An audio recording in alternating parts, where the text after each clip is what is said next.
You hear that? Apparently this day is not done.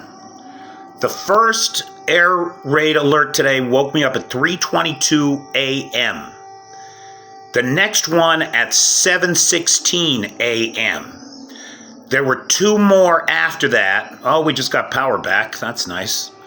And now this one. There are at least 36 Ukrainians unalived at last count from today and 175 hospitalized.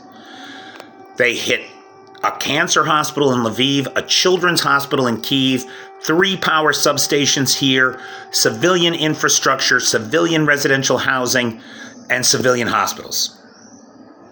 This is our Russia today.